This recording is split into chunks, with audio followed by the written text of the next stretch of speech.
मैं अयोध्या हूँ। इस पावन भूमि के कण कण में बसे भगवान श्री राम की जन्म स्थली और सर्वोच्च तीर्थ स्थल का गौरव प्राप्त है मुझे। कई शताब्दियों से इस भूमि के धर्म का केंद्र रहा हूँ मैं। सर्वप्रिय श्री राम के नन्हे चरणों की सुगंध है मुझ में, जिसकी कल्पना भी नहीं की जा सकती। रामराज का वो स्वर्णिम युग देखा है मैंने, लेकिन कलयुग में बहुत कुछ बदल गया। धर्म बदला, आस्था बदली, लोग बदले। 5 सदी पहले कुछ अराजक तत्वों ने मुझे नष्ट करने का भरपूर प्रयास किया। कुछ आक्रमणकारियों ने मेरी पावन मिट्टी और सरयू के पवित्र जल को रक्त रंजित कर दिया था। आक्रमणकारियों ने मेरे श्री राम के मंदिर को खंडित किया तो मेरी आत्मा चित्कार पड़ी। 1528 में आक्रमणकारी बाबर के सेनापति मीर बाकी ने मंदिर तोड़ वहाँ एक ढांचा बनवाया, जिसे उसने नाम दिया बाबरी। 1855 से 56 में जब 2 समुदाय के बीच दंगे हुए, उसके बाद ईस्ट इंडिया कंपनी ने ढांचे के ठीक बाहर तारबंदी करा दी। राम चबूतरा और सीता रसोई उसके बाहर थी। राम भक्त उस चबूतरे पर बैठकर मेरे आराध्य श्री राम की पूजा करते रहे। 1875 में एक अंग्रेज जज ने माना कि 1528 में कुछ गड़बड़ी तो हुई थी, लेकिन अब चूंकि कई साल बीत गए तो इसे ऐसे ही छोड़ देते हैं। मेरे प्रभु श्री राम के मंदिर को भी गुलामी की जंजीरों में जकड़ दिया। फिर समय बीता और फिर देश आजाद हुआ। मुझे लगा कि मेरी धरती पर मेरे श्री राम को न्याय मिलेगा।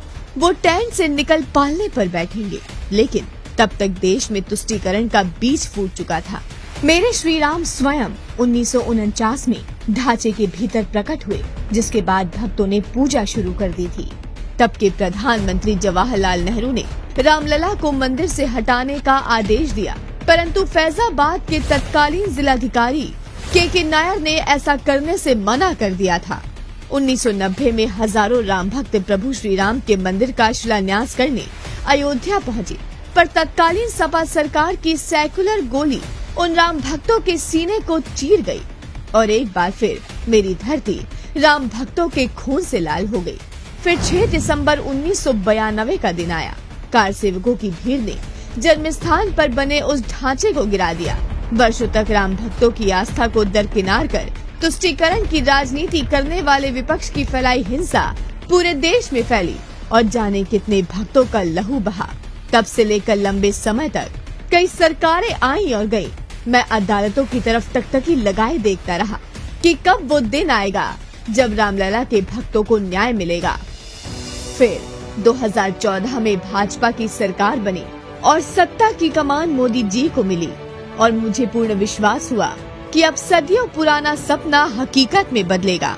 9 नवंबर 2019 को जब सुप्रीम कोर्ट ने सारे दावे खारिज करते हुए रामलला के दावे को सच्चा माना और कहा कि मंदिर वही बनेगा, तब रामलला का भव्य मंदिर मेरी ही धरती पर बनकर तैयार हो रहा है।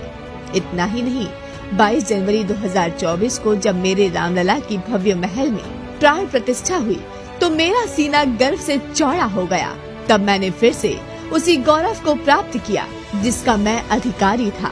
मेरे खोए हुए गौरव के लौटाने के प्रयासों को देख मैं अगर सच में बोल सकता तो अपनी खुशियों का सबूत देता, जो सैकड़ों वर्षों के संघर्षों, दमन और बलिदान के बाद राम भक्तों को मिला।